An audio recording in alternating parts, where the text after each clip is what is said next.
Hello foliage family, my name is Romani, the mother of Leafy Boys, and today we are going to do part 2 of my full collection tour.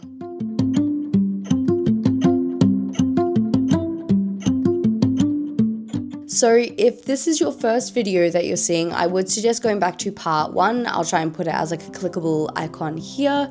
That one goes through my plant room, my spare room, and like my downstairs collection. Today we are going to be going through the current space that I'm in, and the front porch and the back veranda as well that has quite a few plants. If you want to go through all of my like living conditions and my house conditions, please go back and watch part 1 because I try to explain it as much as possible in that video and I don't want to waste too much time going into all that detail today. However, I will say you can probably hear by my voice that I am indeed sick again. So this isn't still sick, this is again. I have the immune system of a like sickly Victorian child. So I have, of course, gotten sick again.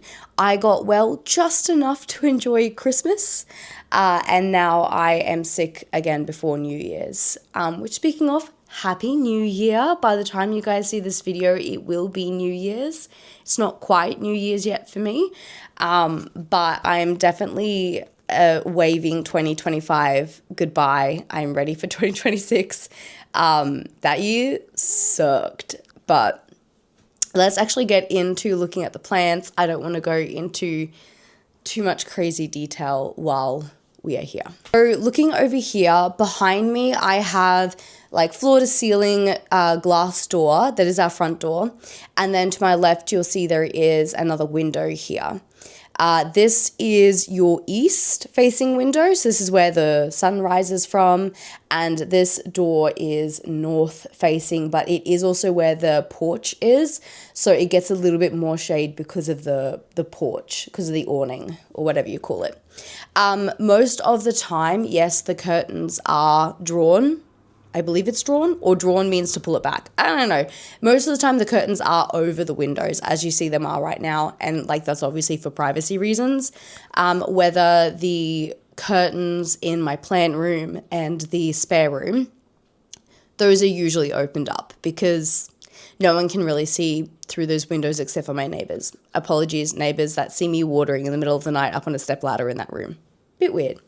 But it gets a lot of what I would probably call ambient light in this space 90% of the day, like quite literally until about 6 o'clock. This is a room that you could read by, and that's kind of how I gauge my lighting, as if I could read by it. And it is quite a bright space. It is more so bright in autumn, which is what we are creeping into. So as summer is coming to an end and we're moving into autumn, that's how the seasons work, right? Summer, autumn, winter. Yeah. Okay. So we're moving into autumn. That makes sense. The sun is slowly getting lower and lower in the sky, and it is just perfection. At the moment, the light I'm getting in this space makes me want to cry. And the same happens for my plant room. I get like beautiful rainbows on the walls because it's hitting all of the like disco balls and everything.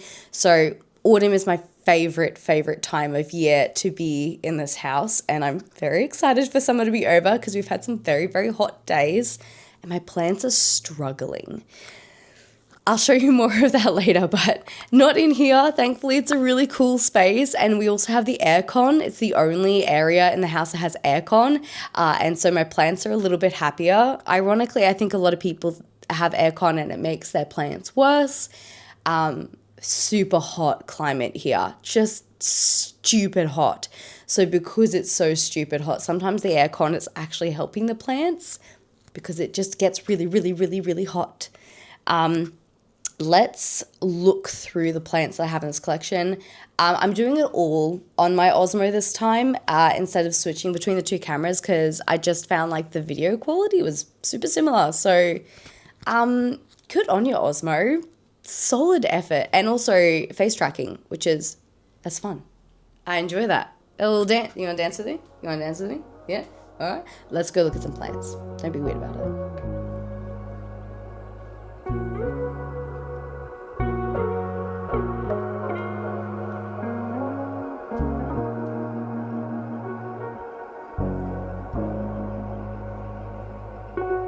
Alright, so here is starting from a little bit of a different perspective of the space. We're going to probably start off with the plant wall. I guess I call it the plant wall. It kind of works as one. This is where I have most of my crawlers, and by most I mean I pretty much only have two. So this one here, which is definitely like a show stealer for me, is my Philodendron gloriosum. I somewhat recently repotted this one, and for a moment I regretted it because it didn't look as full, but as you can see, it has definitely filled itself back out again. It has a lot of new leaves, and I think it is back to being quite happy. It was getting really full there for a minute, and a lot of the leaves were getting this yellowing edge, and I think that was just because of like inconsistent watering. Again, I haven't had a lot of time to clean up, so you probably just peeped the Nuttalex bucket under there, because sometimes that pot leaks, and that's to catch the water on occasion. So I mean, most of the time I leave that there and no one ever notices. So yeah, there you go. What it actually is like to have plants is sometimes it's a bit messy. This one here is my, I believe large form. I believe it is the large form Monstera albo, and it is getting progressively more albo. I'm a bit nervous. You can see down the bottom leaves it had much more green, and then as it's gotten bigger and bigger and bigger, it has definitely gotten more white. This has got like the tiniest amount of green on it. So this one makes me nervous. It's lost a lot of its white through browning. It's never browned on me before this intensely. It did also get spider mites, but also I think it's just really struggling with the heat, and so it is getting rid of some of the white in order to deal with that. So I'm hoping autumn will sort of bring it back to life. But even with those pieces like cut off, I don't think it looks that bad. I think it's fine. And I think the white is browning a lot less than a lot of plants do. So I might just need to chop and prop it in order to get back some of that green, because it's getting a bit ridiculous. And it is almost at the top of the moss pole. So it is probably time that I chop it back to like, see where that's nice and candy striped? That's, I think, where I would chop it back to, whether you can see the stem has gotten whiter and whiter and whiter, and that's just not sustainable color. Beside that plant is arguably one of my favorite crawlers. I think it's the Philodendron pastesanum. I keep getting the name mixed up with another philodendron crawler name, but I'll make sure that I attempt to identify the correct one on the screen for you. The reason I identify it incorrectly is because it was labeled incorrectly. I got it from Bunnings, so of course it was labeled incorrectly. And then I think it's just sort of confused me ever since. But I love how intensely green this plant is. Like, doesn't it just stand out?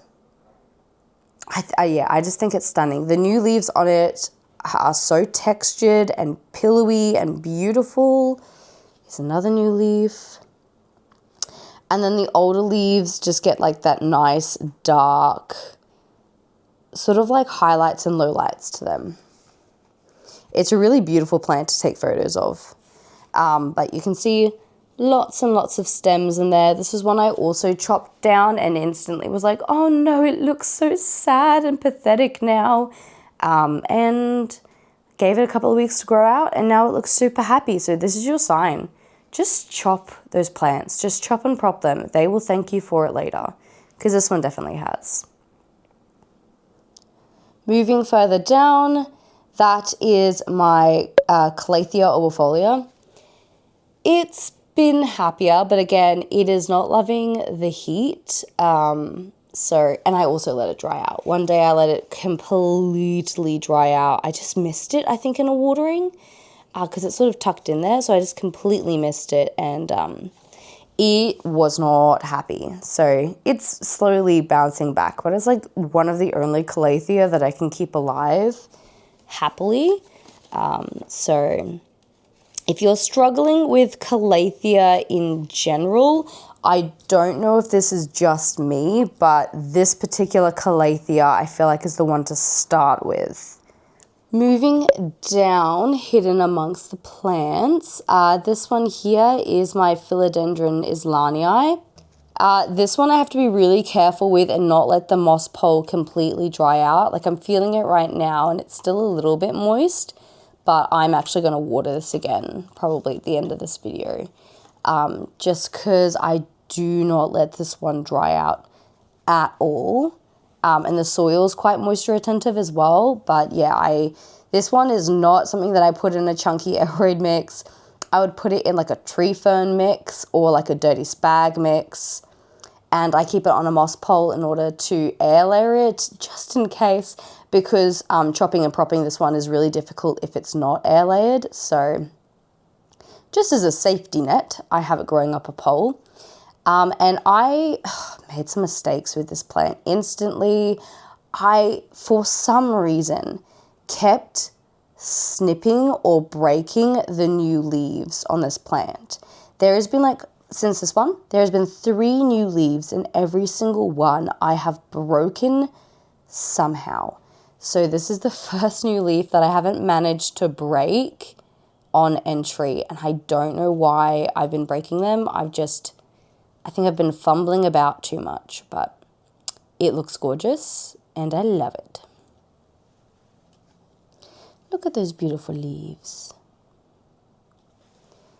Over here in my little cute hanging turtle pot is one of my more recent purchases. It is a Hoya coroniana silver. And it is starting to grow. There is now a new shoot here. These are new leaves. Look how shiny those leaves are. So shiny. Very cute. I can't wait for this one to grow out. Right now it kind of looks like nothing. And I'm not a big fan of like nothing Hoyas. Like, I know a lot of people have all of these tiny itty bitty mini Hoyas in their collection. I'm not a fan. I like my plants to be big and beautiful and trailing. So I'm excited for this one to start taking up some more space. Moving back up, this is my Philodendron Cerderoy. Personally, I would always suggest the Majestic over the Cerderoy, and I believe the Majestic is a verrucosum crossed with a Cerderoy, so it kind of still has the shimmeriness of this, but it has more of the colored purpley red backs of the verrucosum. And I struggled with Cerderoy when it was small. Once it's gotten bigger, it's fine. I can't complain about this plant once it grew quite large. But in its baby form, just miss me with that. If someone was to give me a baby Cerderoy, I would hand it back, because absolutely not am I going to try and grow that. So I am going to chop and prop this one, and I'm going to keep a couple of stems to add to the moss pole and try and make it look a bit more full, because it looks quite like scarce on the pole. And then I'm going to try and sell some of the cuttings, because if it's a larger plant, the cuttings are most likely also going to be larger and easier to establish quickly. So I'm hoping this might mean some people have a bit more success with Cerderoy as well if I sell them some more mature cuttings. So that's my goal with this plant, but it's beautiful. Don't get me wrong, I love this plant. It's just to get it to the point where you don't have to care about it anymore, it takes a really long time. Down here, this is a Philodendron lemon lime. This was just one that I sort of chucked in an order to get it to free shipping at one point. It's really pretty when the leaf first comes out and you can see the like lemon lime variegation. Can you see that? It's got like the two-toned sort of twisted variegation in there, which is kind of pretty. but I'm not like a huge fan of it. I think this is one that's going to end up in my garden outside, and I'm going to replace it with something else. Not quite sure yet. Moving over this way, I have a jade Dracaena. I think that's what it's called. Very beautiful variegation on this plant. I sought after this one for ages and found it for like $15 at like a local nursery. And I love this plant because it's so chill. It goes wherever you want it to go. It even had the worst infestation of thrips I think I've ever experienced in my entire life. And it was like, it's fine. I'm chill. I'll be okay. So this one is definitely like a hardy battler plant. Like if you want a plant that will just keep on chugging, this is the one for you. Such a cute plant. All right, and then let's move this way. This is another Million Hearts variegata. I have one in the other plant room as well, but this is my like little mini version. And this one doesn't get like an incredible amount of light. You can see the windows over there, but because it's sort of tucked back this way, it doesn't get a heap of light. I would call it medium light, and it still grows. So if you want like a cool ditty trailing plant that's like a little bit more tolerant to being in lower light, I would get one of these because it's pretty versatile and it's pretty chill as well. Such a cute hair. What else do we have here? Oh, this ended up moving out here. So don't mind that one. We shall not speak its name or it might die. A cutting. I'm trying to grow this one out to put on a plant pole outside that I'll show you later that has a lot of Adansonii on it. And I want to add this Adansonii to it. So that's what that is. This is also just some more cuttings. This is where my chain of hearts usually sits, but I've had some mealy bug issues, so I have moved it. Because sometimes I feel like if you move a plant from an area where it's getting a pest, it will help with the pest problem because the pests are probably nesting somewhere. So I have wiped it all with isopropyl alcohol. Like I've wiped all the nooks and crannies to try and make sure that there's no like nests hiding anywhere. But I kind of feel like they sort of come back to the plant and then like, oh, where's the plant? And then they get lost and then they, go away. So we'll see. Hopefully it'll work.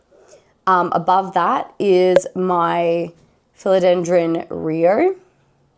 I love the Rio in this position. There's a Rio in my other room that I want to chop up and move downstairs as a propagation plant.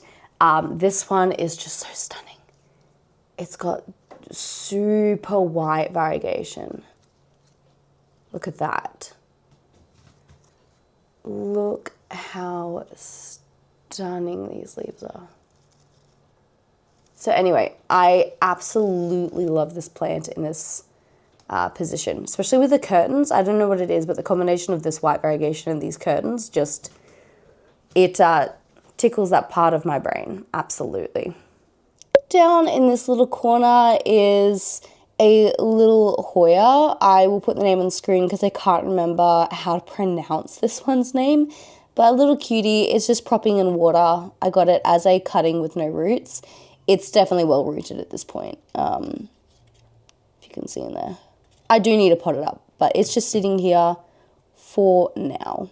Next one up is my Hoya Bella, and I wish you could see this one in its glory days because it was such a stunning plant. It was so big, so lush, but then I got sick. I got really, really sick for like 3 weeks and I let it completely bone dry out, and then I watered it and then it got dry rot and it completely died back. So this is from cuttings that this one has grown from, and like already I think it looks like a really nice full plant. It's just It's not what it was, and it used to flower all the time, and now I don't know how long it's going to be till it flowers again. So a little sad, but I think it still looks very, very beautiful. Moving further back, this one is a Peperomia scandens elbow. I think I want to move this one outside. I'm not 100% sure, but it's got really nice variegation as well. This is a peperomia that I would say if you are a bit nervous about growing peperomia, that you should give a go. Because it's not that difficult to grow. As long as you've got some bright light, it's pretty hardy. Like pretty okay with underwatering, pretty okay with overwatering, which is not usual for peperomia. They're usually very picky about their watering. Just below it here is my Piper sylvaticum, my newer one. There's one also in the plate room, which is my older one. This is such a thirsty plant. Like, oh my God, I think I water this one every 3 days or something like that. And you'll know because these perky leaves up here will start to droop down. Like when all of these are sort of pointed down, I'm like, oh, it's thirsty again. It's been 3 minutes since I watered you, but very, very pretty. It definitely leans towards the sun quite a bit, so might have to turn that to help it out. But God, look at the pattern and the silveriness of them. I don't know. I think it's a really cool plant and definitely come down in price. I think I saw some for like $15 the other day, so definitely come down in price, which I'm excited about.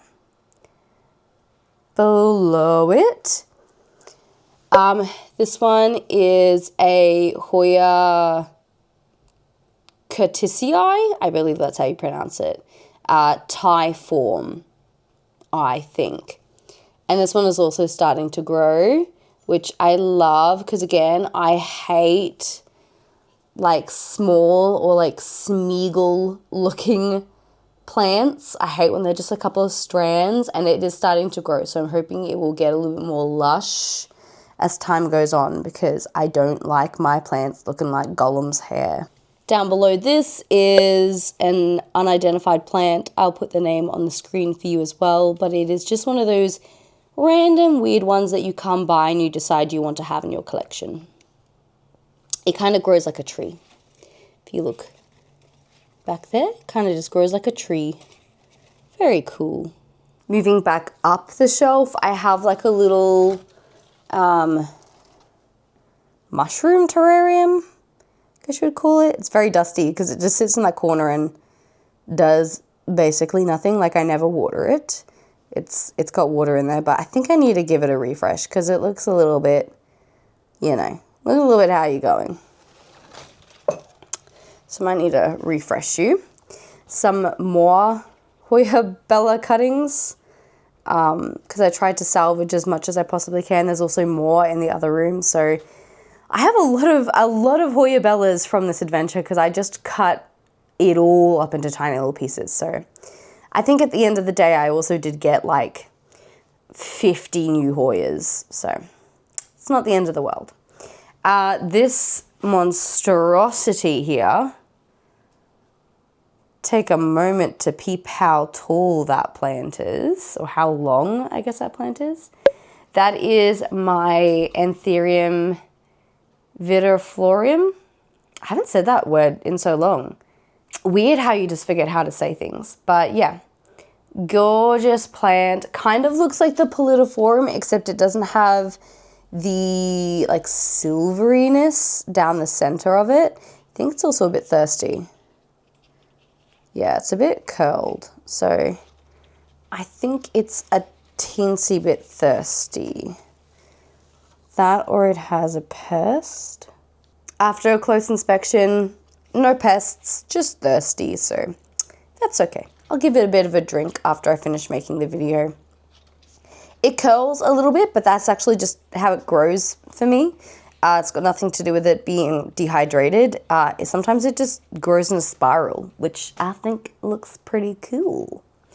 Back there is just a cutting, because it's the only thing that will grow in that corner is my Dracaena Florida. So just a cutting to sit in the corner there. This massive plant here is my variegated macrorhiza alocasia. Beautiful plant. Has been growing pretty well recently. Specifically the corms. I don't know what happened here. I don't know what happened, but it just sort of took off with babies. It's full of them. Can you see how many are in there? Just exploded. So I think I am going to need to repot this one simply to get rid of some of the corms, because that's a bit much. It's a bit much. She's doing a bit too much. Moving ourselves back to like this little table area. This is an anthurium. It's a bird's nest anthurium. I'll put, if I can find the exact kind of anthurium on the screen, I'll put that on the screen as well. I think it's just a hookerai. Like from memory, it's just a version of the hookerai variegated that has the like yellow variegation that goes to the white variegation later. Because I have another hookerai, but its variegation is very, very white from the start. But I think same plant. Like I think exact same plant. I'll try and confirm that. But I think same, just different variegation. We'll find out. It's got a new leaf coming in though. Look how cute. I love this plant. Like its variegation does go pretty white. We've had some issues with crispies, little crispy bits, but that's okay. It's doing its, and like its newest leaf looks super happy. So I think it does really like this location, and I think it will be happier with a move. It used to be in the plant room, but I think the plant room had too much light. I think it was too much for it. I think this is better for it. It's cooler, and it is got less light. So I think that's what it likes. Then we've got this cute little table set up here. If we move to the bottom row, there is growing around the back here a little philodendron, it's compostatum, something starting with a C. Little cutie. I wish there were some new leaves on this that looked... Yeah, these new leaves don't have the color. When they first come through, the color is like this bright, vibrant orange, but it's not giving the look that it usually does. That's right. It's very bald-headed as well. I'm going to have to fix that somehow, but underneath that, there is just my Maranta, it's not lemon lime, what are you? Silver band? I think it's that. The silver band Maranta. Correct me if I'm wrong. This was one that was on like a I'm dying, save me shelf. So I'm trying to save it. It's growing in pond. If you can look in there. That's actually, can I put that? It's actually just like my little pond solution where I put it in like a drink cup. And there's a little plastic nursery pot in there. So that seems to be happy. This is just a gloriosum cutting. It didn't have any roots when I pulled it from the plant when I repotted it. So I just put it in some water, and it is very much well rooted now, but yeah, I just haven't done anything with it yet. But a very cute plant. Some more cuttings that aren't going too well. I'll chuck this one's name on the screen as well, because again, I don't know what its name is, but it is technically like a terrarium plant. And it definitely prefers to be in a terrarium than to be just living out in the open like this. So I do get a lot of crispy leaves. I think if I like shake it, yeah, you'll see some dead leaves falling off. but it also grows so quickly that you don't really notice that. So ignore the dead leaves that fall off all crispy. It is simply because it wants more humidity than it's getting, but I am a sucker for punishment and I love growing high humidity plants in just my regular house. Over here is just some cuttings. This is of the Ovada that I've got in the other room. I've got to pot it up because it's got a lot of roots, but I just think it's so cute. I haven't wanted to. And back here is another variegated anthurium. I believe this one is a variegated anthurium forgetii. Is it? Are you a forgetii? You are. Look, there you go. Anthurium forgetii variegated. You are. Look how cute that is. This little beauty got thrips like immediately after arrival, but it's come good. It's figured it out. I, touch wood, am pretty good at dealing with thrips. I do have a pest video already on my page if you want to know how I deal with thrips, but pretty foolproof. I can get rid of thrips within a couple of weeks. Spider mites, a different story. This next one here in the basket is a Camphora pulchra. It's currently not flowering, which is such a pity. It is so pretty when it flowers. It's got like these little purple pops of color, but the leaves are so stunning. They definitely have like the calathea look. Newest leaves, very cute as well. They're a bit stretched. I do fear it wants more light than it is getting, but it will have to deal with it. I don't know. I might move it. I'll think about it because it is stretching its leaves out like crazy. So yeah, I might have to give it a new location in order to give it a bit more sun, but at the moment it is still growing and looks happy, so I'm going to let it live its life. Moving over, this is Anthurium regal. Still in its little baby form, so it hasn't really got the like beautiful venation just yet, but it is slowly getting there. And gosh, I hope it's pure. I hope so, because that was the last time I tried to buy a pure regal and this is what happened. Usually it looks a lot better, but it's not been happy recently. Not sure why, just hasn't been happy. I think I need to repot it and sort of figure out why it's been looking this way. Because usually it's one of my favorite leaves. And recently it's just been crunchy, which you would think is a humidity problem, but I don't know. I've got pretty good humidity. So we'll see. New leaf coming there, so maybe this new leaf will look okay. Beside it, however, this one has been a bit of a shining star.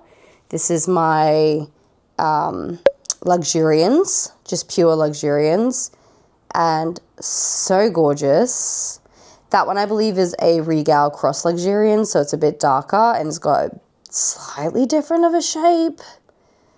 I don't know. I feel like they look so similar that I might end up moving this one somewhere else, like to the garden.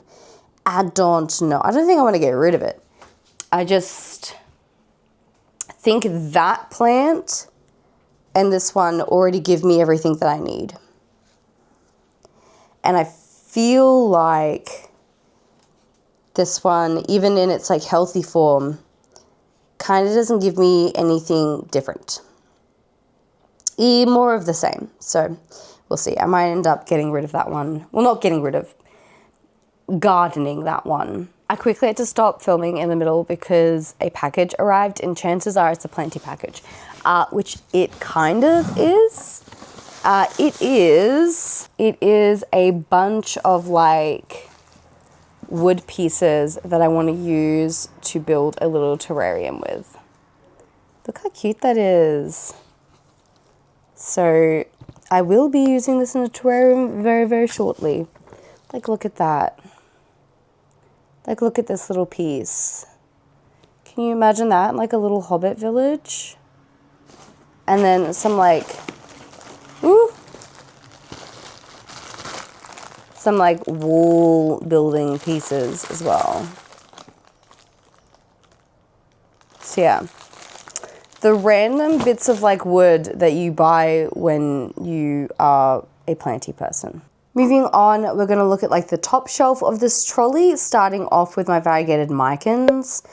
And look, I said I don't like scraggly looking plants, and this one definitely starts to meet the criteria for scraggly. It does have really pretty variegation, so you can see here, that's really pretty. Like some of the leaves, super gorgeous. Some of them are going full pink/white, which is not what you want. I would say over half the stems on this have gone completely like that whitey yellow color. Only some of them have like good variegation. It takes a really long time for the yellow to turn to that white variegation, like on this one here. Some of the stems have just gone full green. And yeah, it looks a little bit scarce because it loses its white leaves. So like this one here is gone white, but you can see it's also starting to shrivel up and it will just fall off. Like that would just fall off because it's all white and there's nothing it can do with that. It doesn't hold on to its white leaves. So it loses them and then it looks bare and scraggly and sad. So yeah, I'm going to try and fill it out more and keep chopping and chopping until I get strands that have better variegation. But I wouldn't put it on your wish list if I was you. And I also wouldn't pay a heap of money for it, in my opinion. I think it looks nice. I'm definitely going to keep it in my collection and keep chopping and propping it. But I wouldn't go and buy it again. I wouldn't buy it again. Let's move on. This is a jar of dirt. It does actually have like little chain of heart bulbs in it, and it will eventually sprout. I trust that it will sprout. But this is my backup because my other one got mealybugs. So that's what that is. That's just growing. This is a variegated Christmas cactus. She's a cutie. I haven't got it a flower yet. I would love to see that one flower.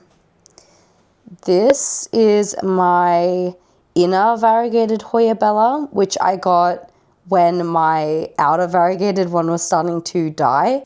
And I was super sad and I thought I was going to lose the Bella altogether, which I didn't, but I am glad that I got this one as well because it is also on my wish list.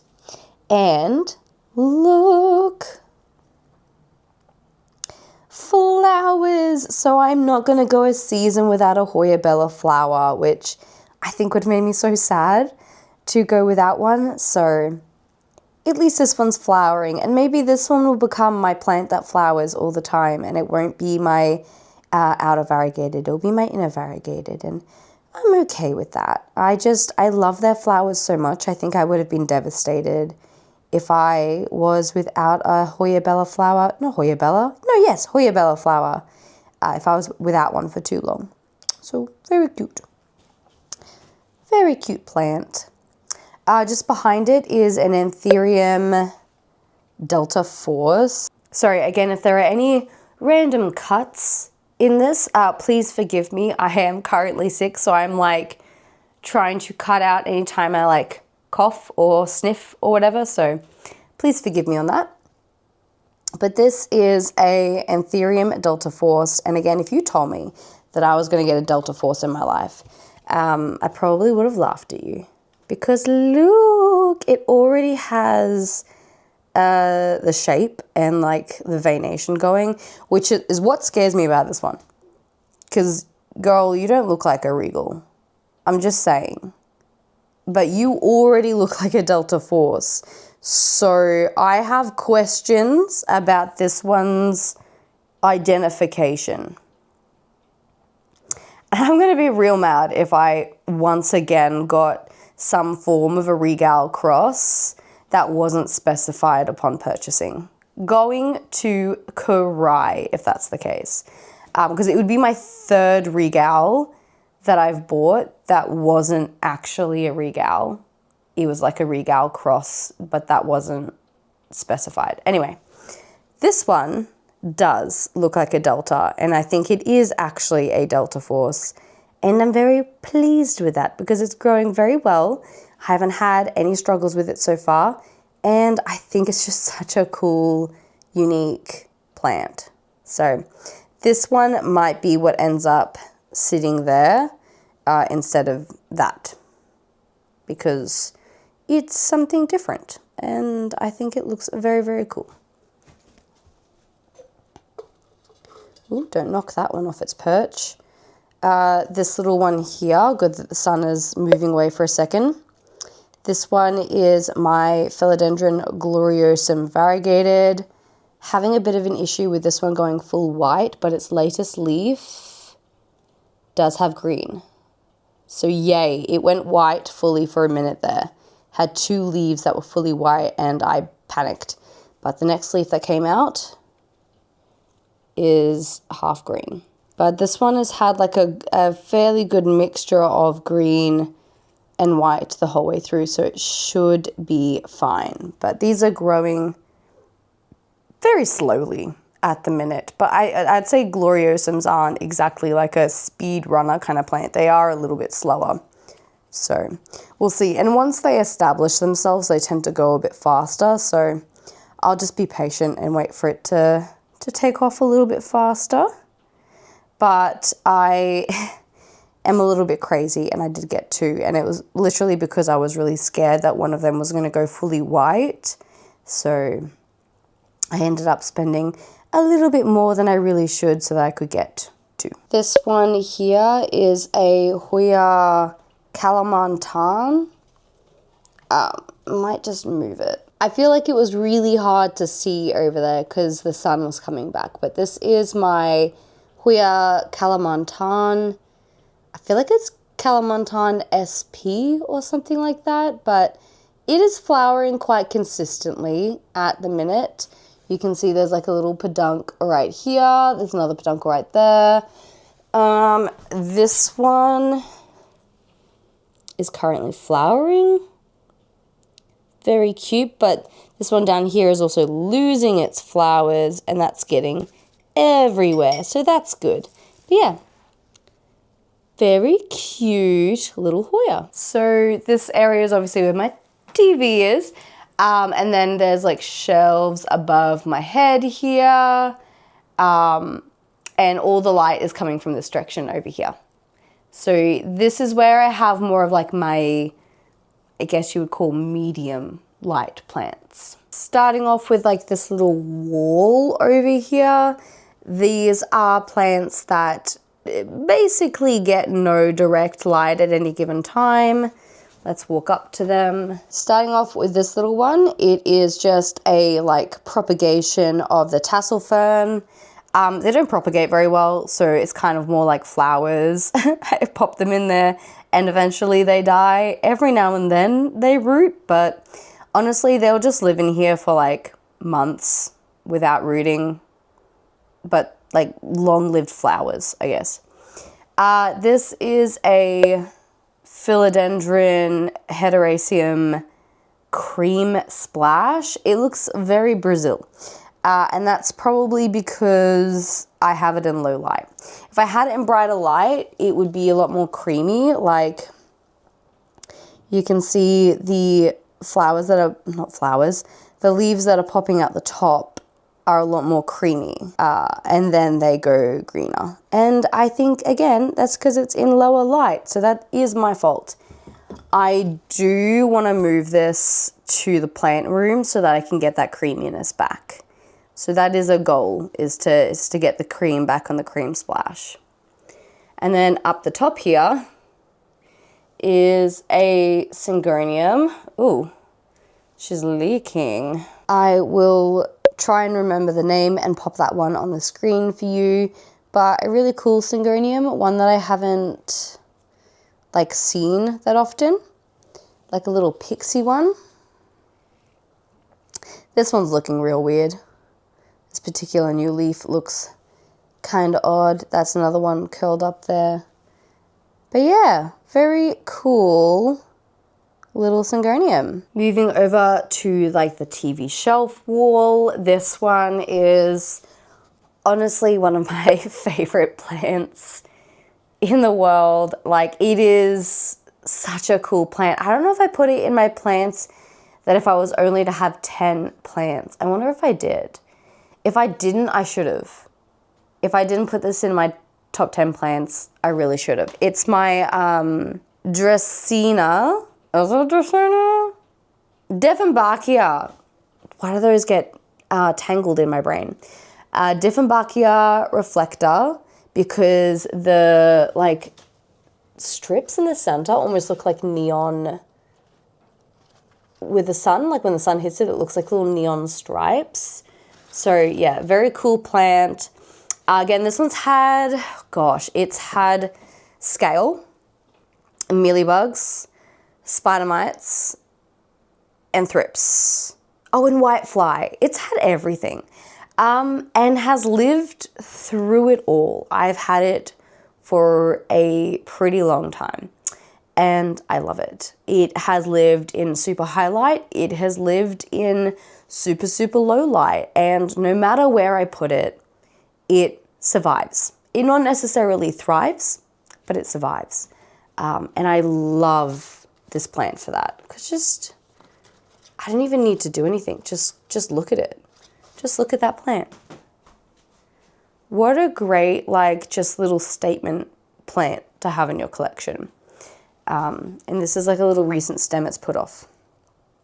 Super cute. Down here is my Anthurium clanervium coming back to life since I put it in pon. It looked pretty grim for a while there, but that's one of its newest leaves. That was a new leaf since pon as well. It was getting crispy edges, like super gross, like this. Here's an example. Crispy edges, weird discoloration, weird growth, just not coming out right. See, look at that. Look at that. That's just deformed. So it was coming out wrong, coming out deformed and weird. And since putting it in pon, I think that that's now corrected because it's perfect. It's not crispy, perfectly round. The points aren't crispy. Yeah, I think like the leaves, that's it fully grown out. That's a decent sized leaf. So I think pon is what it needed and now it's super happy. So I think that was a good choice to chuck it in pon. In fact, maybe that's what this plant is calling out for.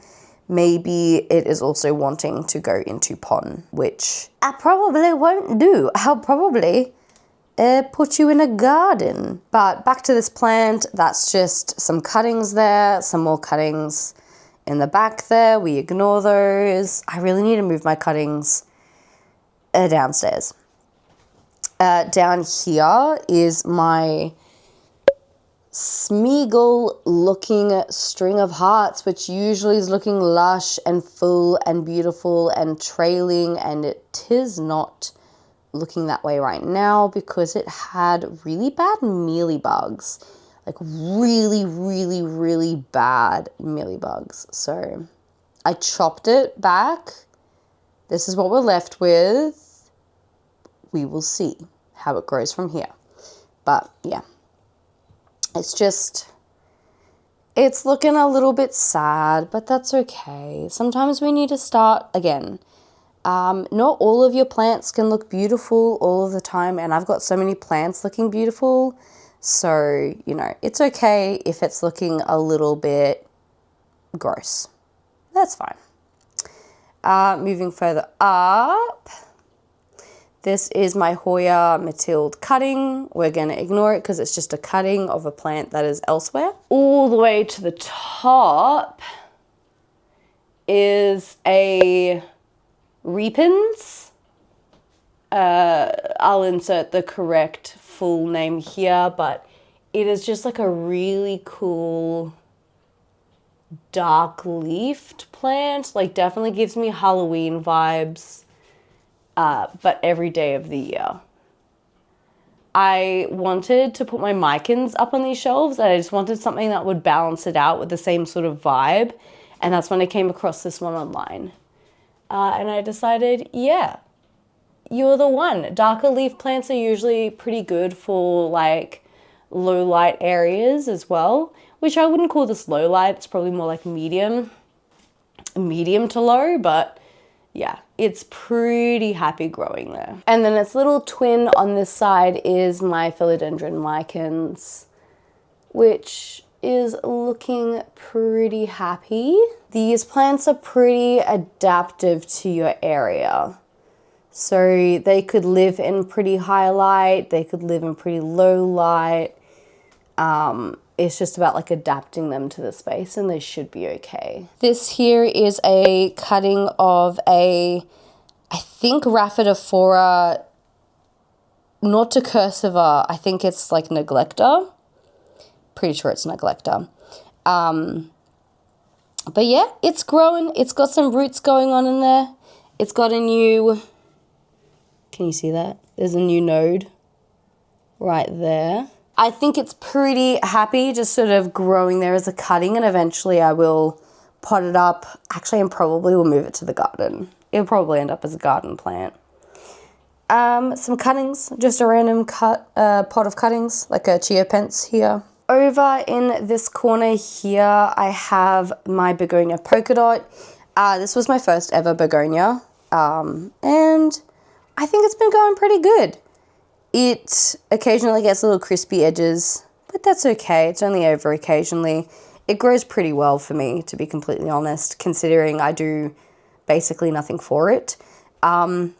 This kind of year, it does get a lot more direct light because the light shines super bright from the window behind me, and it gets like a little beam of light in this area for like probably not even a couple of hours, probably like an hour max. It gets like a cute little beam of light.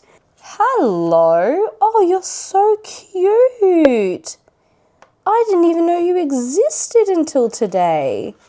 Oh, look at you. And you came in undamaged. Good job. Solid effort. Honestly, I might chop you now. I might just because then you'll have more room, hey. Oh, you might get a snippy later. I mean, why do we have plants if they're not to look the way that we want them to? So let me just make sure I've got the right stem. Is that the right stem? Whoop! Bye, leaf. And now it will probably move over here because it will see the light. And you know what? You look ugly too. Just while we're at it. Let's just... Bye, leaf. Bye-bye. And then this plant will probably come in front. Yay! And that will get bigger because Anthurium leaves grow. So that will probably fill out the bottom there quite nicely. Oh, what a good surprise. I've already like gotten in there now and like started moving the stems to where I want them to go. So you can see how I like sort of train them to sit where I want them to. And like that one will straighten itself out because the light's front on. And then that will look so beautiful with like two big hearts. Super happy. And then there are a couple of like older leaves in the back. And I don't know why they're leaning that way. I'm not even going to bother to fix those. You can live like that. But these two, I'm going to like sort of train to go where I want them to. But yeah, very cute. I think we're done with this area as well. I think that's everyone. And now we need to move out to the veranda. There are actually a couple of other little ones inside that I'm going to show you quickly first. So First one is in the bedroom. So this one is my Syngonium stomachii. I know it's wild. It's a Syngonium, I promise you. Massive. Look at the size of that leaf compared to my hand. Massive. It's not a super happy plant because we often have our curtains closed. I often overwater it. But it lives on. And it's like a really cool, like, jungly plant to have in the bedroom. It does not need a moss pole. I'm just weird and I put everything on a moss pole. It could just live on a stake, and honestly, I might move it to a stake because I think I'm being unnecessary. But it's like an awesome texture. Look how cool that is. And as it matures, it gets like really cool shapes, but I'm not letting it mature because I'm putting it in a pretty dark space and it gets really dusty. It gets real dusty because like the sheets, I don't know if it's about the bed itself, like the bedroom's dusty. I don't know. This one here is a random philodendron micans that lives in my toilet room. Like the toilet has its own little room and that's where this one lives. And I don't know if you'd call it living. It's alive though, and it gets very little light. And then in the bathroom, I just have like a bunch of cuttings on my window. And above the mirror, I have just like your pothos jade, I think it's called, when it's just the plain green color, but yeah. Above the fridge, I also just have like a pot of everything, which is just a pot of different cuttings. And then by the kitchen window, I have a philodendron heteroecium green, just like the plain green here as well. All right, now I think we've done all the indoor plants and can move out to the front porch. All right, so it might sound a little bit windy out here, and I am going to talk quieter because I am outside in the universe, and that is awkward. So let's make this nice and quick. This one here is a I think it's like a goldfish plant. I'll put the name on the screen. But you can see the variegation. Very cute. I moved it to the front because I think it was getting too much light out the back. This one here is I think a dart frog caladium, and it made me start to realize I think I need to move my caladiums outside because this one seemed super happy. Oh, this one here, just like a little string of hearts that I've got growing off the side of this plant. This is just another caladium that I've moved outside. Very cute. This one here is a Ficus elastica tinnicky, which gets like a little bit of the browning on the white purely because it's getting so much light where it currently is. This is also a birdhouse that my nephew painted for me. Do not judge, I think it's beautiful. This is like a little pot of caladiums with some like trailing flowers. I have no idea what kind of flowers these are. Please don't ask. But these are some caladiums from downstairs, and since filming part 1 I moved them upstairs because I think I want to put my caladiums on the veranda outside. I just think they would be happier. This one here is the like bog standard Monstera deliciosa. Gets way too much light. It's pretty much the only plant that can survive out in this light. This one is also, I believe, a Dischidia. I'll have to find the correct name for it later. All the way up there is a Christmas cactus. This one flowers like crazy. I think it's actually an Easter or like Thanksgiving cactus. On the pole here is my philodendron splendid. And again, it gets way too much light, but it seems to be going okay. You can see this is the side where it gets a bit crispy. But for the most part, it's okay. This one here is my Albo triangularis. It used to be inside, but I'm trying to move it to be an outdoor plant, and it seems to be taking the transition pretty well. Only a little bit of crisping here and there. and that is its yellow counterpart. So it's like the Aurea version. Down here, an orchid that has just never reflowered, but that is okay. We put it out here in the hopes that eventually it will. And then a Benjamina, which is a very cool ficus. I moved inside because there was a car that had driven down the street like 3 times, back and forth, really slowly past our house. So I felt really awkward and decided to come inside. I think they are trying to find the house that their friend has moved into, because a lot of the houses near us recently have sold, like a lot. So I think it's just someone looking for the address of their friend. But I don't know, I feel like it'd be really weird if you're like driving by looking for houses and there's just someone with a camera walking around their plants on their veranda. I feel like they would be like, it's a weird neighbor you've got there. So I came inside because I felt awkward. I was correct. It was someone looking for my neighbor's house. So they're now on the driveway. So we're not going to be shooting this while someone is on their driveway, because that's not a good way to introduce yourself to your neighbors. We are going to move out to the back veranda now, and then we are going to circle back to the front porch when I have more dignity. Less dignity? I don't know. Something to do with my dignity. I don't know. We'll go back later.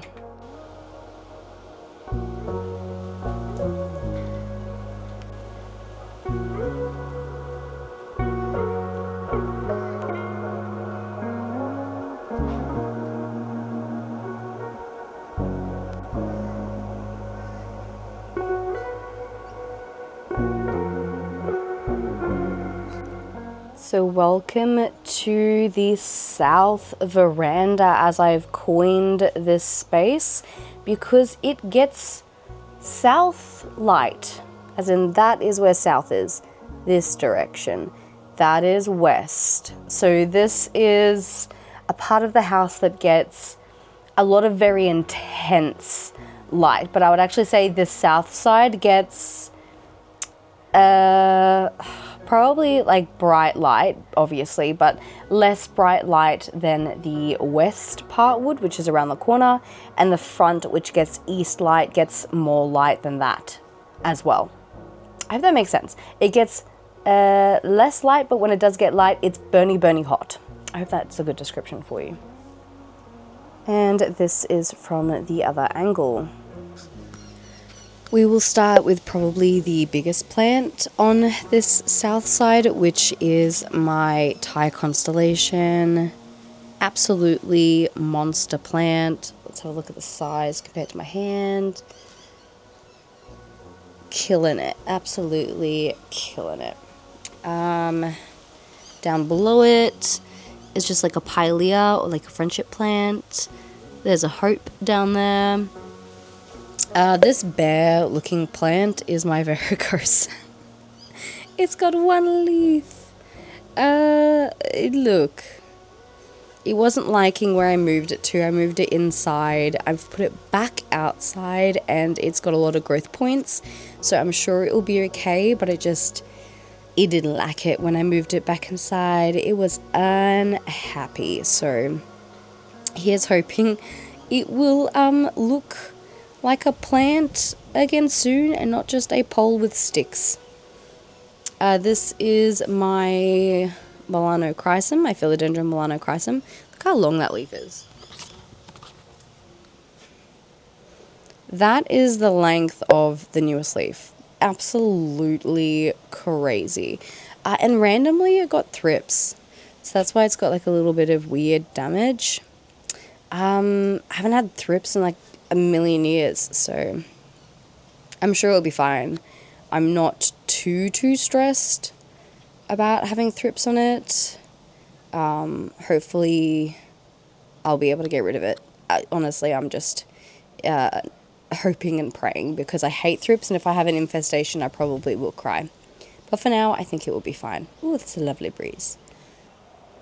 Next to that lovely plant is my medium green, which randomly, like, that's a tiny bit of white variegation, isn't it? I'm not crazy. That's not coming off. That's like a little bit of white variegation. So that's cool. But it hates how much light it's getting. But I don't have anywhere else I want to put it, so it's just going to have to deal with that. When summer ends, it will get a lot less light and a lot less intense light, so it will be fine. But for now, it's a bit cranky. This is my Euphorbia Ghost. Thank you, bird. This one is the... Oh, what is it called? Does it also have thrips? I'm probably going crazy. But this is a philodendron El Choco Red. I think, again, it also is hating how much light it's getting, but this entire like plant section suffers over summer when it is just way too bright. And then come like autumn, it'll be much happier. Even over winter, a lot of these plants are like a fair bit happier. As long as we don't get like a cold snap, they are probably happier to be on the south wall during like autumn and winter. And even spring. It's just summer that they struggle with. That still looks very cute. Can't grow this one inside. It just is not happy when it's inside. Over here is a really scraggly chain of spades, I think it is. Or a chain of hearts. I think it's a chain of spades though. But yeah, it's a little bit scraggly. A random succulent. I'm not quite sure the name of this one. This one is an Anthurium veitchii. I moved it outside because I didn't really like it. I don't know what it is. I think I want it to be bigger before I actually enjoy it, but at the moment it looks a lot nicer when it's just like outside amongst the green. Okay, I may actually begin panicking because that, I don't know if you can see it, but that is thrips. A whole lot of thrips. So is that up there? Oh, nosy toesies. That is not what I want to see. So I just immediately wiped those leaves with like soapy water. So I'll probably wipe off the soapy part of it later. But yeah, I just immediately wanted to wipe them and then wash my hands. And I'm going to be very careful about what I touch now. This is a Mirabilis. And again, it's not looking super happy because it does not like how bright it is. And now I'm wondering if it also has thrips. Possibly, considering they're touching. Possibly even likelies, but that's okay. I mean, that has thrips, and then that has thrips, which tells me that probably everything in the in-between space probably also has thrips. We will find out. Down here is a Mickey Mouse. I think it's a Xanthosoma as well. Because people used to call it like the alocasia Mickey Mouse, but it's not an alocasia. I think it's a xanthosoma. And it looks really little because I cut off all of the leaves when it was having some spider mite issues. So now it looks very little and cute. I can't even remember what this is. I probably won't put the name in because it doesn't look super happy.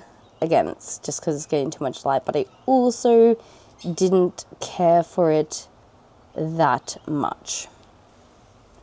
This is a Syngonium Frosted Heart.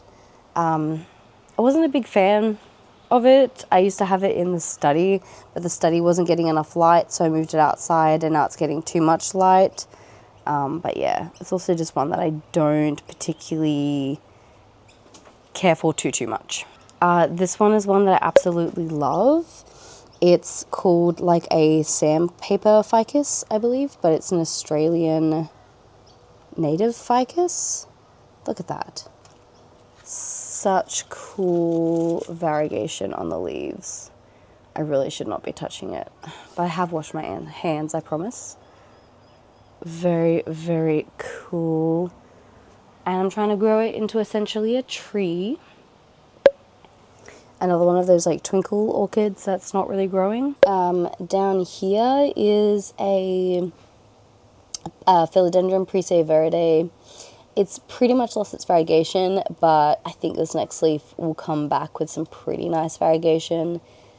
It just lost it for a bit there, but with enough heat and light, variegation on this plant does come back. And then there's just a bunch of Gloriosum cuttings down there that are also getting way too much light, and I should probably move them downstairs. I just haven't. Evidence of too much light. You can see very harsh shadows and obviously direct beams of light. So this poor fiddly fig is not loving it. This actually happened on a like 40 something degree day. I think it was like 42 degrees, and that's when it burnt. If it's just like a 30 degree day, it's fine, but it was that 40 degree day that just scorched its leaves. But other than that, it's been fine. It's just, it gets absolutely no shade where it is, and it was not happy. All right, my neighbor's kid is just not having a good time. She sounds very overstimulated, which as an overstimulated girly, I completely understand. So you can hear her crying a lot in the background. I don't want that to be, I don't want somebody else's kid to be in the background of my video. You can't see them, of course, like I'm not gonna put their face on it, but like obviously just I don't want that to be on there.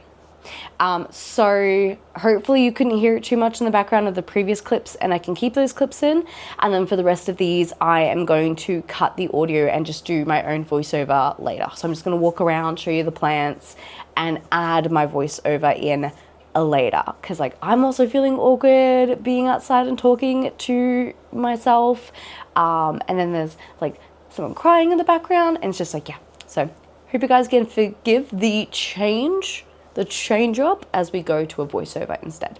All right, so starting over, this massive pot here is kind of like a succulent mix pot. There's some snake plant, random succulent that was here when I moved in. I've just sort of all made it one massive pot, and keeping with that, I've also made this like trailing pot as well, which has a whole bunch of like trailing succulent. Most of it is just succulents that I have elsewhere. Underneath it is this variegated cactus. You can't really tell it's variegated anymore, but I've had it forever. Above it is a little succulent-y dude. I've had him forever as well. He came from my neighbor. I tend to keep cuttings of like every plant I've ever collected and just put it on the veranda. This is a Syngonium milk confetti, and I just absolutely love how lush this pot is. Oh, look how pretty, blowing in the wind. Super beautiful pink variegation. This fern, wow. This one came from a crack in pavement, and now it lives in my house. There are so many of these growing in my garden as well. Probably going to replace that one, but I don't know, I like it. This is my variegated Hoya compacta, and I am loving this pink vine. It gets like a pink sunstressing on the white variegation, but it is so beautiful. It is definitely a like creeping plant, as in like it will slowly grow for you, but it sort of had a bit of a growth spurt in the last year. I've owned it for a really long time though. Underneath it is a spiral ginger. This plant has some weird issues with mealybugs, I'm not gonna lie. I feel like it constantly has mealybugs, but it doesn't seem to slow its growth down. It will basically become a pot of dirt come winter, and then it will like spring back up again come like, you know, end of autumn most of the time. This one here is just like a regular devil's ivy. I didn't want a second pot of it, so I just shoved it in the bottom of this pot. And this, I've always called it a happy plant. There's a real name for it, but it was, I think, one of the first plants I've ever owned. This used to be in my university house back in the day, like in my room back at uni. This plant's been with me forever. Just a pot of trailing jade. I fell in love with trailing jade after seeing wild fern, like back in the OG 2020 days. And that's when I got my first little cutting, again, from the same neighbor. Your typical string of turtles, and for some reason this one is not dead. Thankful for that every day. I actually have 2 string of turtles that aren't dead, which is kind of surprising, but I feel like if you don't do anything with it, it'll be fine. This one is a fern leaf cactus, and it's massive. I'm putting my hand there because, like, look at it. It's massive. And when this flowers, it's beautiful. The flowers are so beautiful. But I think I need to cut it back because you kind of have to go around it to walk down the veranda. It's got very, like, stiff, pokey leaves. It makes it a bit difficult to get around. This one is your philodendron, Jose Bueno or Jose Bueno. Better variegation when it's outside. Like, the white stays white for longer when you grow it outside, which is, I did move this from my kitchen out to the veranda because I just preferred the way it looked outside more. This one's a Pilea Emerald Isle, and it's slowly coming back. You can see the leaves. It doesn't like me, but that is okay. We will prevail. I've moved it somewhere a little bit less humid, and I'm giving you the okay sign because I'm saying it's alive. Same with this one. This is the bottom chunk from the Anthurium Clernovium because I've got that one inside that I showed you earlier. That's the bottom chunk. This is a weird little succulent-y kind of plant. I think it's a sun jewel. It used to be more variegated, but it lost a lot of its variegation, unfortunately. Another weird Ripsalis. I'm not a fan of this guy. He's weird and pokey-outy as well. A little Caladium mix pot. I think these are just 2 versions of the Caladium rosebud. I've got like a darker green version and then a lighter green version as well. Both in the same pot, but I think they're both rosebuds. I could be wrong, but I think they're both rosebuds. Above it is Monstera? Yeah, Monstera adansonii. And there is like a variegated adansonii in there as well, but she's not looking super fantastic. It's just not happy. It gets way too much sun. Like, to be completely honest, it's bleached, but oh well. It's fine. It'll be better by the time it gets to like the cooler months. I'm sure it will bounce right back. But yeah, now it looks a little bit sad. And I think I can confirm that this is a Hoya globulosa. I'm almost 99% sure now. This is like a newer one in my collection, and it was just labeled Hoya. But yeah, I'm pretty sure it's a Hoya globulosa. And beside it is a Hoya meredithii. And I don't know why, but it always reminds me of like Merida from Brave. I don't know. It's a little sun-stressed. I think I'm gonna relocate it because there is like a transparent roof above where this one is. I think it's just getting just a little bit too much light, and it's not super happy about it. Oh yeah, I'm pointing to the transparent roof because it's getting way too much sun at the moment. This one is a Dischidia hirschta.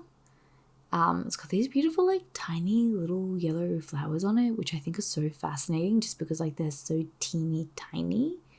But yeah, super cute. It just, like, tangles up in itself, though. I don't know why it does that, but it wraps around itself, and it's a little bit annoying. It doesn't look too fantastic. I think it looks nice from afar, though. Like, looking at it, it looks nice. A Hoya Sunrise. This is the one that I'm going to switch with a meredithii because this one isn't getting the sun stress. The reason you get a Hoya Sunrise is for that beautiful, like, pink sun stressing, and it's not sun stressing. So I want to move it with a Meredithii, which is like quite obviously very sun stressed, and hopefully I'll get that really nice pink sun stressing back on this plant. Like you can see where it kind of used to have the sun stressing. That leaf is probably the best example of what it should look like. But yeah, it's just, I don't know. It's not getting quite as much. So yeah, that one's going to swap with the Meredithii. I reckon the Meredithii will be happier and the Sunrise maybe not be happier, but it's definitely going to be sun stressed. And this is just your bog standard string of pearls. It was meant to be a variegated string of pearls, but it's kind of reverted. I think you can see a few variegated ones in there. Kinda. Not really. But that's okay. This one is a Dracaena lemon lime, or like a twist plant. This is also a cutting from that same neighbor. This one has a weird name. Crinum? Yeah, Crinum variegated. Weird plant. I got this plant because I really wanted a variegated banana tree plant, but you can't get those here. We have weird laws about banana trees. So, yeah, this is my like dupe. It doesn't really dupe it, but it made me feel better about the fact that I couldn't get a variegated banana tree. Just like another Jose Bueno. This one's a lot bigger, a lot less variegation, but like has like thicker leaves, which I find very satisfying. Like just like nice chunky leaves. And this is just like a pothos, pearls and jade little mix pot. It's actually my sister's. I'm bringing it back to life because she kills plants. And this is my west veranda. This is my Chinese lantern maple. I think they call it a lantern because the flowers like look like little lantern lights. I'm not great with flowers, guys. I'm trying. I thought it would look cute. It's alive. My philodendron white princess. This one had like a weird issue with rust. I think the disease is called rust. It's like when you get those like little orange marks on it, but like it's still going good, so I'm not complaining. It's growing up like an actual chunk of tree branch, and it seems to love it. So I don't know. It looks like a Thai constellation. Like the variegation on this one is very Thai constellation-y, which is kind of cool. I haven't seen many people have white princesses that have like that kind of variegation. But yeah. This one is a Hoya Tansky. I can see the name in my brain, but I can't pronounce it very well. Do apologize. It is variegated, but it's very low variegation. This one has been sunburnt. Sorry, Euphorbia. It is on a west veranda. It gets direct afternoon light if that shade cloth is up. And on some really hot days, it has gotten sunburnt, but it is my sacrificial plant because I want a plant in that corner and no other plant could survive. So this one I really shouldn't be touching. It's a Euphorbia zigzag cactus, and it has the bad dust. What's the bad dust called? It's like a mold of some kind. Mildew? Powdery mildew. That's it. Came back to my brain. Powdery mildew, and it is not good. I should go wash my hands. I think I did. Hopefully. This is Pilea peperomoides, or like the friendship plant. It's called that because it creates all like these little pups, and then you share the pups, and it's really cute. Where am I going? Oh, I'm pointing out my paint swatches. But yeah, we're painting the back deck, so I have a whole bunch of paint swatches. And that's the color we went with. Lo and behold, very close to the original paint color. We just need to renew it. So that's the dark green, and that's the light green that we picked. Ooh, how cute. Fabulous. I'm very proud of myself, as you can see. I painted that wall. I did that all on my lonesome. I painted that wall. Very proud. Not the rest of the brand. I haven't painted that yet, but oh well. Your typical bog standard ZZ plant. Looking lush. And this one is like it's on a lean. It keeps I need to repot it. It keeps falling over. that's okay.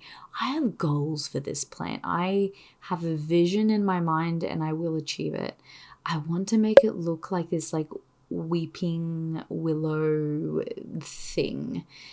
It's a bellflower. I think a Brazilian bellflower plant because it's got these like, again, bell flowers. Very creative name, I guess. But yeah, I have goals for this plant. I'm just not good at taking care of flowering plants.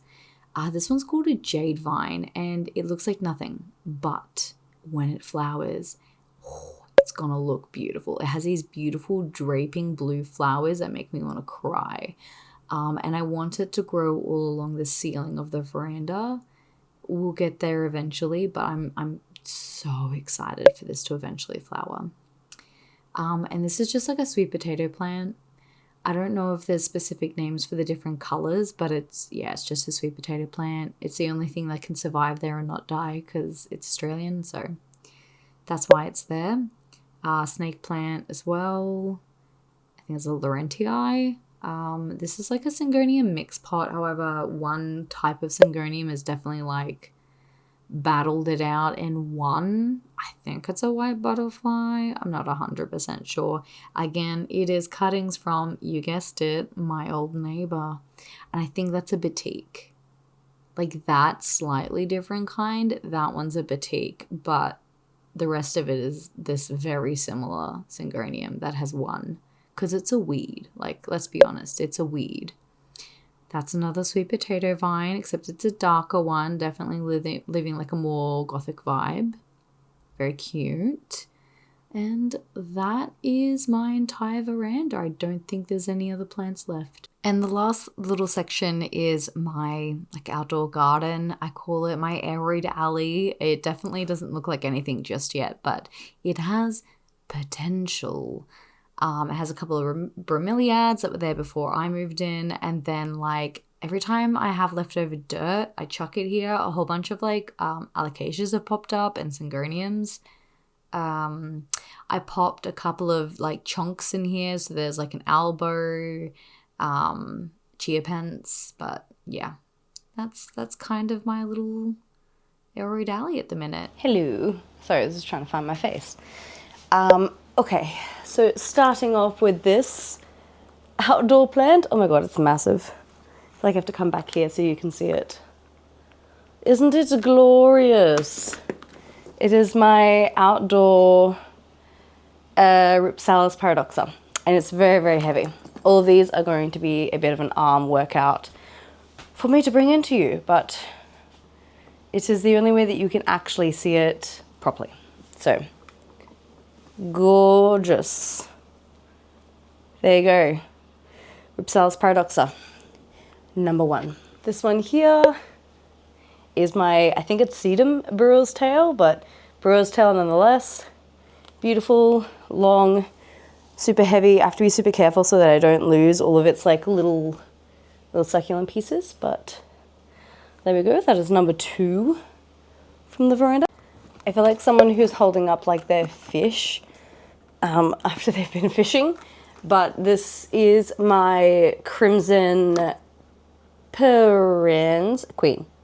I think it's crimson queen because it's got the white on the outside. But yes, lots of white, like completely white strands. It does hold on to them for a decent amount of time, but I would love some more green, and that means I need to chop and prop it more.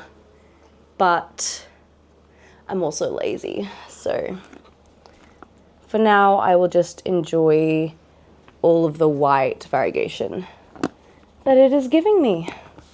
All right, arm workout, I tell you.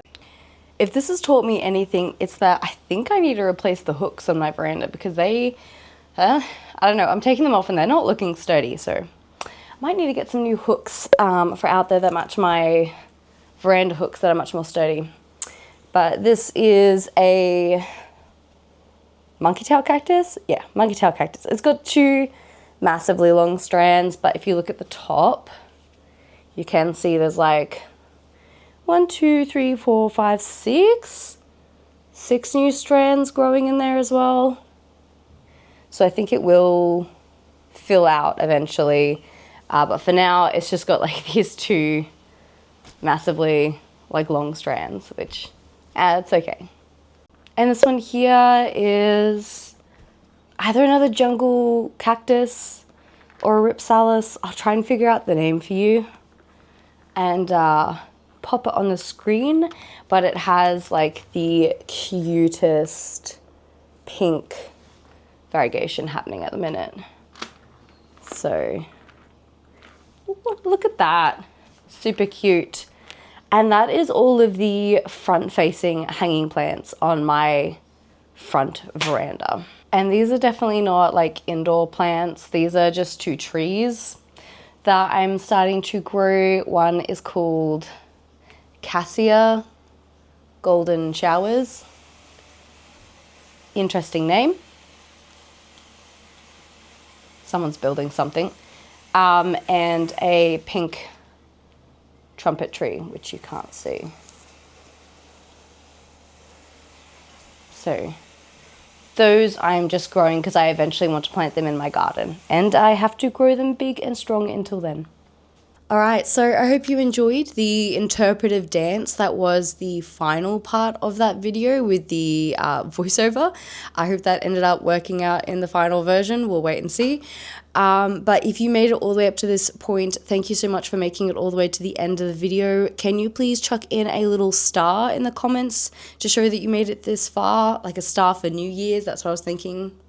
I don't know, something fun like that. But please do all the YouTubey things, like, subscribe, and I will see you later.